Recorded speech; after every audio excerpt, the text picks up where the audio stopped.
आगे बढ़ते हैं, बात जरा अब सेहत के निज़ाम की भी करते हैं। और जम्मू कश्मीर के अंदर कोविड, फिर कोविड के अलग अलग अक़साम, और उसके बाद हमने देखा कि यूनियन टेरिटरी सतह पर नए वायरस की तस्दीक हुई, लेकिन इंसानों के लिए खतरनाक था। अब जो वायरस है, नाम इसको लंपी वायरस दिया गया है, तस्दीक इसकी हो चुकी है और शुमाली कश्मीर से जम्मू के सरहदी इलाकों तक इंतजामिया के मुताबिक 4 कोरोना के पॉजिटिव केसेस की तरह लंपी वायरस की केसेस की भी तस्दीक हो चुकी है। पटन, उड़ी, राजौरी और पुंछ, ये वो 4 इलाके हैं। जबकि जम्मू में जो बॉर्डर बेल्ट है, सांबा, कठुआ, जोड़ियां, अखनूर और हीरानगर के आसपास बड़ी तादाद में, कल जो हमने आपको बताया था कि 1500 के आसपास जानवर हैं जो जम्मू कश्मीर में मुतासिर हुए हैं इस बीमारी से। शाम होते होते इतलात आई 1200 से 1300 के आसपास केसेस हैं। लेकिन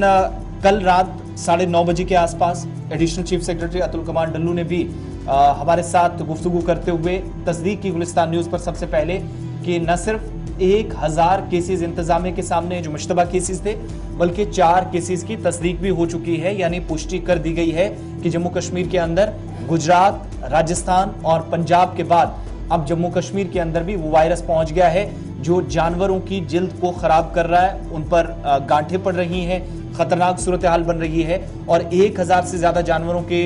जब केसेस सामने आने की बात उन्होंने कही, 4 पॉजिटिव जिनकी तस्दीक भी हो चुकी है, और कुछ केसेस जो उन्होंने कल हमारे साथ बात करते हुए कंफर्म किया कि जलंधर भी भेज दिए गए, जहां पर मजीद जो लैब टेस्टिंग की रिपोर्ट्स हैं वो सामने आएंगी, जिसके बाद पता चलेगा कि क्या सिर्फ ये बॉर्डर एरियाज तक महदूद है या बाकी इलाकों में। अब जो ये कहा जा रहा था कि सिर्फ कठुआ, सांबा, उधमपुर के आसपास या फिर जो बॉर्डर बेल्ट है हीरानगर से जम्मू, अखनूर, जोड़ियां के आसपास या आरएसपुरा में केसेस थे, अब तस्दीक कर दी गई है कि उड़ी से भी केस आया है।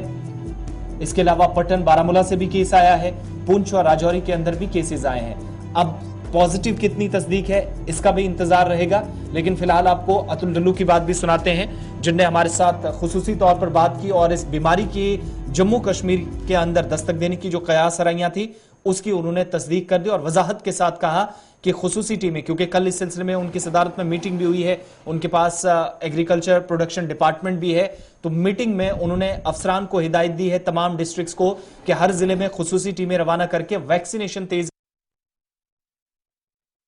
जांच पड़ताल के लिए इन तिब्बी टीमों को मुआयने के लिए भेज दिया जाएगा। क्या कुछ अतुल डल्लू की तरफ से मजीद कहा गया और वजाहत किन किन इलाकों की उन्होंने की जहां पर केसेस की तस्दीक हुई है, ये भी आपको जरा डिटेल से सुनाते हैं। नहीं, केसेस मिले हैं हमारे पास, कोई 4 केस आए हैं जो पॉजिटिव। सैंपल हमने कई ज्यादा भेजे थे,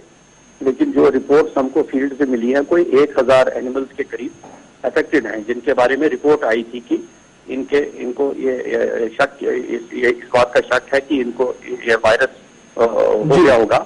तो लेकिन टेस्ट जो रिपोर्ट पॉजिटिव आई है वो 4 ही जानवरों की आई है और पूरी कोशिशें चल रही हैं कि इस वायरस को कैसे कंट्रोल किया जाए और इस बीमारी के फैलाव को रोकने के लिए पूरी कोशिश की जा रही है। जो जिले इसमें अफेक्टेड हैं वो कठुआ, सांबा, जम्मू और कुछ केसेस उधमपुर से, राजौरी से और पुंछ से आए हैं, और रियासी से भी कुछ केसेस हैं, और कुछ केसेस जो रिपोर्ट हुए हैं, बहुत ही मामूली नंबर है उनका, वो उड़ी से और पटन से और कुपवाड़ा से है। नहीं, हम वो कह नहीं सकते अभी उसके बारे में कुछ भी, क्योंकि ये वायरस गर्म इलाकों में भी पाया गया, अब ये जम्मू कश्मीर में भी देखने को मिल रहा है। अभी हमको इंतजार करना पड़ेगा कुछ और दिन देखने के लिए कि सूरत हाल कैसे डेवलप होती है। लेकिन तब तक के लिए जो हिदायत दी गई है ऑफिसर्स को, एक तो रैपिड रेस्पॉन्स टीम्स हर डिस्ट्रिक्ट में सेटअप की जाए और डोर टू डोर सर्वे हो इनका, इन डेयरी फार्मर्स का, जहां पर अफेक्टेड एनिमल्स रिपोर्ट किए जाते हैं, उनका इलाज वही मुमकिन हो सके तो करना चाहिए। और उसके अलावा वैक्सीनेशन पर जोर देना है। वैक्सीन हम प्रोक्योर कर रहे हैं, जो कि इसमें अप्रूव्ड एजेंसीज हैं गवर्नमेंट ऑफ इंडिया की, उनको प्रोक्योर कर रहे हैं और जल्दी हम रिंग वैक्सीनेशन शुरू कर रहे हैं। मान लीजिए किसी गाँव में अगर कुछ जानवर पाए गए जो पॉजिटिव हैं, तो उसके 5 किलोमीटर के दायरे में जितने भी एनिमल्स होंगे सबको हम वैक्सीनेट कर देंगे। तो इसके अलावा डोर टू डोर सर्वे की बात हुई है और ये क्या कहते हैं कि इसमें कि डेली रिपोर्टिंग होगी और सैंपलिंग होगी, सैंपलिंग को बढ़ाया जाएगा। ठीक है। ये हमने कंट्रोल रूम सेटअप किए हैं, एक कॉल सेंटर है 1962 पर डायल कर सकते हैं लोग और उनको सही एडवाइस इसमें डॉक्टर्स के द्वारा दी जाएगी कि उनको किन दवाइयों का इस्तेमाल करना चाहिए, क्या प्रिकॉशंस लेने चाहिए, कैसे आइसोलेट करना चाहिए, इस सब की जानकारी उनको दी जाएगी। और उसके अलावा हमारी रैपिड रिस्पांस टीम्स होंगी जो कि डोर टू डोर सर्वे करेंगे और जो अफेक्टेड एनिमल्स हैं उसको आइसोलेट करने में मदद करेंगे लोगों की। एक आखिरी तो जहां तक आप फिगर्स की बात कर रहे थे, जी, जो हमारे पास आंकड़े हैं लगभग 1000 एनिमल्स रिपोर्टेड हैं, जिसमें से कई सारे तो नेगेटिव होंगे। चलिए, अतुल डल्लू एडिशनल चीफ सेक्रेटरी और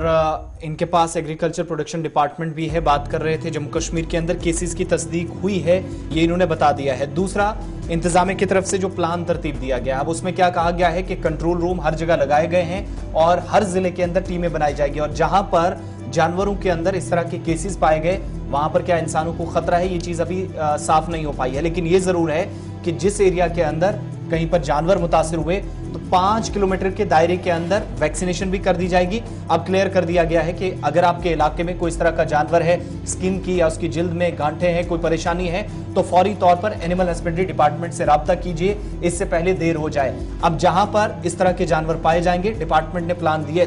अतुल डल्लू के मुताबिक प्लान ऐसा बनाया है कि 5 किलोमीटर के उस आसपास के दायरे में वैक्सीनेशन होगी। और सबसे अच्छी बात यह है कि जम्मू कश्मीर के अंदर ये जो बीमारी है वो पहुंची जरूर है, लेकिन कंफर्म ये किया जा रहा है कि इसकी अद्वियात पहले से जम्मू कश्मीर की मार्केट में मौजूद है।